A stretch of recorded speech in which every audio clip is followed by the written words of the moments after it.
अस्सलाम वालेकुम। आज हम बनाएंगे मटर पुलाव और मटर पुलाव के साथ बनाएंगे हम गाजरों का अचार। गाजरों के अचार की अगर आपको रेसिपी देखनी है तो मेरा लिंक है, आप इस पर जाके देख सकते हैं। तो हम बिना वक्त ज़ाये किए बनाते हैं मटर पुलाव। अच्छा जी, मटर पुलाव के लिए मैंने सबसे पहले ये मटर मैंने आधा किलो लिए हैं और छिलने के बाद इतने रह गए। और मैंने 2 मीडियम साइज प्याज लिए और नमक है, कुटी हुई ये मैंने काट लिए हरी मिर्ची को इस तरह से। ये 4 अदद है। गरम मसाला हमारा जिसमें ये तमाम चीज़ें, 2 बड़ी इलायची है, इसमें काली मिर्चें हैं और लौंग है और दालचीनी है, ज़ीरा और सिर्फ हम जो है इसमें पिसा हुआ लहसुन लेंगे, अदरक नहीं लेंगे। लाल मिर्ची मैंने इस तरह से ली है। अगर आपके घर में नहीं है मौजूद तो आप बड़ी जो हमारी गोल आती है लाल मिर्चें वो भी ले सकते हैं। और ऑयल कुकिंग के लिए अच्छा जी, हम एक पैन में जो है तेल गरम करेंगे और इसमें हम प्याज डाल देंगे। प्याज को हमें थोड़ा गुलाबी करना है, इसको बगार वाली नहीं बनाना है हमें, बस हल्का सा जैसे गुलाबी कलर आ जाए, जो कच्चापन दूर हो जाए, तो हम वैसे ही बनाएंगे इसको। फिर इसमें मैं तमाम जो गरम मसाले जिसमें दालचीनी, बड़ी इलायची, लौंग और काली मिर्ची है वो मैंने ऐड कर दी है। साबुत गरम मसालों को शुरू में ही हम भून लें तो उसकी खुशबू बहुत अच्छी आती है।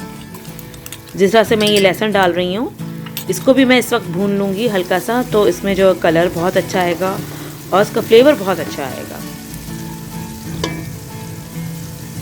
ज़ीरा भी मैंने जो है 1 टीस्पून लिया है, इनको भी मैं भून लूँगी। भूनने से यही होता है कि खुशबू बहुत अच्छी आती है, आम चीज़ भी जो ख़ास बन जाती है। नमक जो है हस्बे ज़ायक़ा। अच्छा, मैं इनको थोड़ा सा भूनूंगी हल्का सा। इसके बाद मैं है वो मटर डाल दूंगी। मटर मैंने जो है ना ही भिगोए हैं, बस इसको धो के मैंने डाला है। इसका कलर देखिए कितना खूबसूरत है मटर का। आजकल जो है मटर बहुत अच्छे आ रहे हैं। इसके बाद मैंने कटी हुई जो है वो मिर्चें डाली हैं और लाल मिर्चें भी डाल दी है और 4 गिलास पानी डाल के मैं इसको अब पकाने रखूँगी जब तक इस पर उबाल ना आ जाए, हमारे मटर ना गल जाए। हमारे मटर जो है गल चुके हैं, पानी में भी उबाल आ चुका है। तो अब मैं दही ऐड कर दूँगी।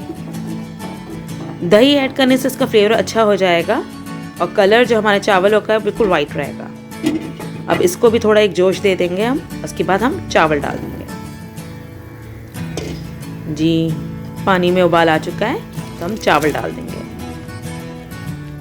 10 से 15 मिनट में चावल भी हमारे दम पे आ जाएंगे।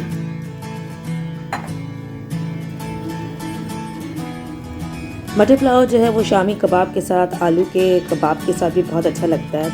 बाकी अचार और सलाद के साथ तो ये अच्छा लगता ही है। जी देखिए कितनी अच्छी खुशबू आ रही है और कितने खिले खिले चावल बने हैं। अब इसको हम डिश आउट करते हैं। जी देखिए मज़ेदार से हमारे गर्मा गर्म जो है मटर पुलाव बन चुका है। अगर आपको मेरी ये रेसिपी पसंद आई है तो प्लीज़ इसे लाइक और शेयर ज़रूर कीजिएगा। कमेंट्स करके भी बताइएगा कि आपको ये रेसिपी कैसी लगी और मेरे चैनल को सब्सक्राइब ज़रूर कीजिएगा। अल्लाह हाफ़िज़।